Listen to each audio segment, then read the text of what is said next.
We're now joined, though, by Senior Advisor for National Security and Foreign Policy here at the ACLJ, longtime friend Ric Grenell. Ric, of course, when you start saying nukes, you start talking about nuke testing, the calls come in, the comments come in. People start going, oh, okay, what are we talking about here? That's not necessarily what I expected to wake up to this morning. But I think a lot of people are pushing for, hey, we know that this testing is going on from other countries.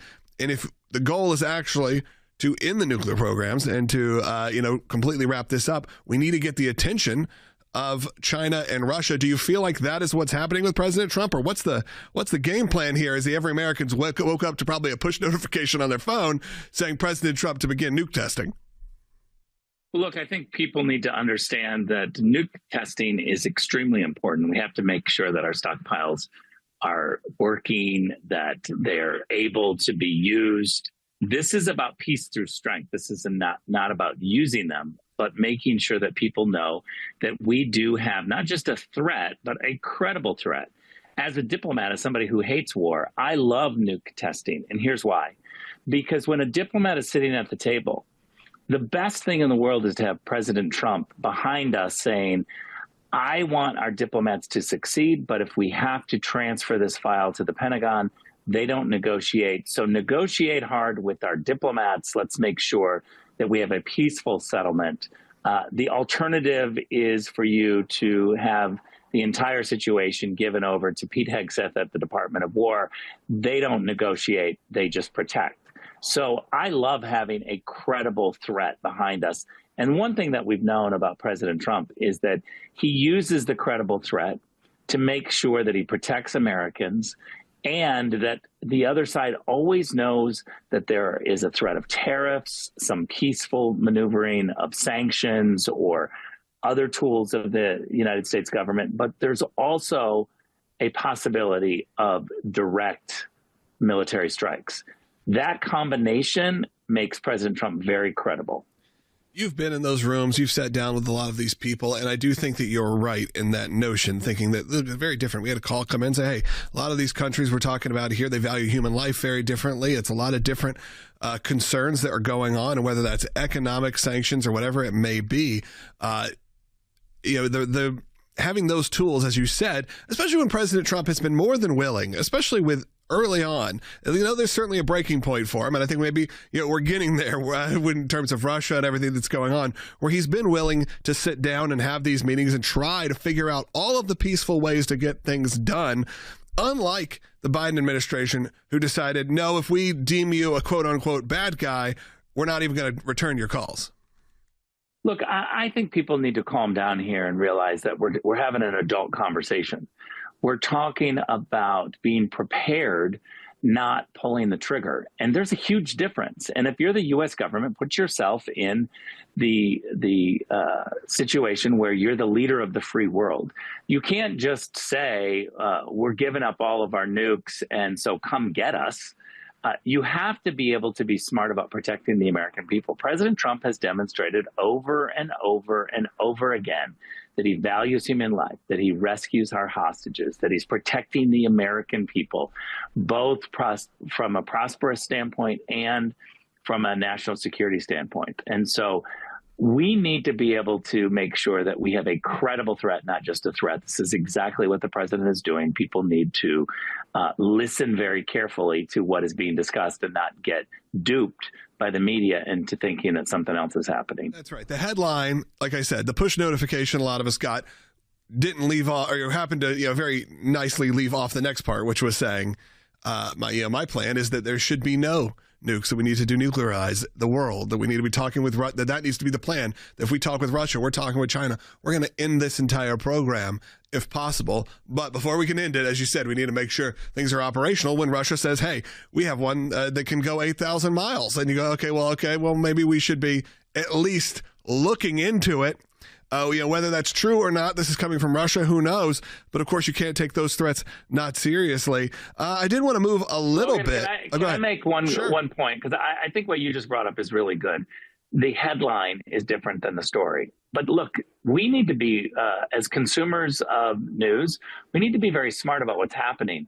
The media is a business, people. Get it through your head. They want you to click on things. They're going to say outrageous, outlandish, clickable things. You need to be smart enough to read.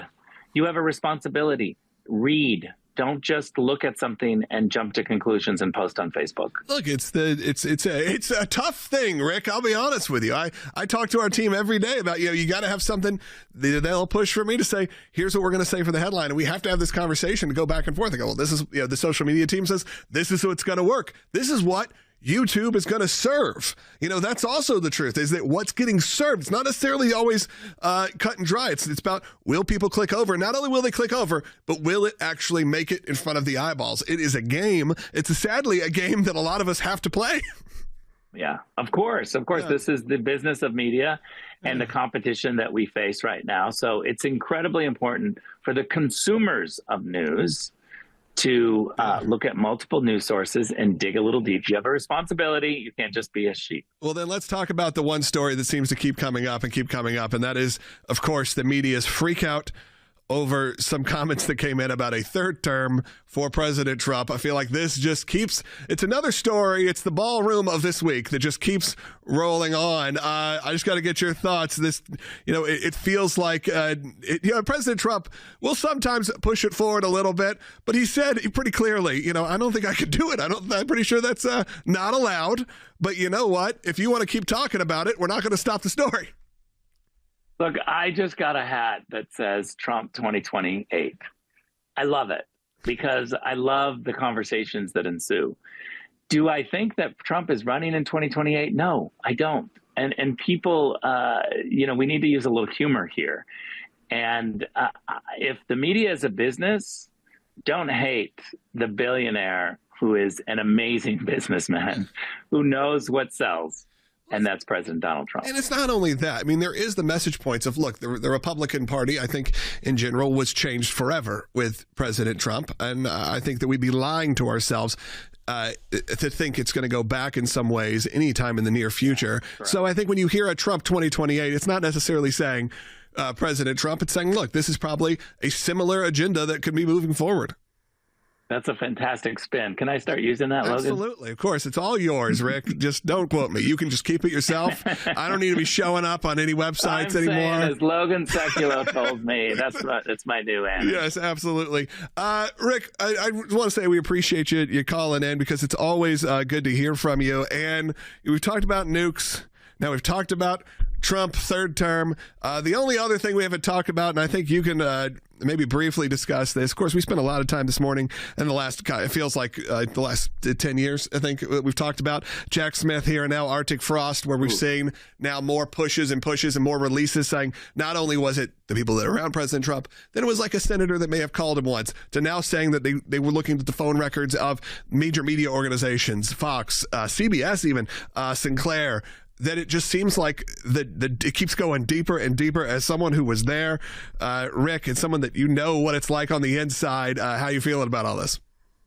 First of all, let's just say thank you, Chuck Grassley. If you live in Iowa, if you see Chuck Grassley, you have to thank him for all of his work on this. Absolutely. I loved working with him when I was DNI. He is someone who is digging into these issues. No joke. He doesn't just take the government's word for it, no matter who's in charge. He's the one who unearthed this. And we see Jack Smith is somebody who has literally been politicizing all of these investigations. I hope he's prosecuted. For full shows, live and on demand, it's Salem News Channel.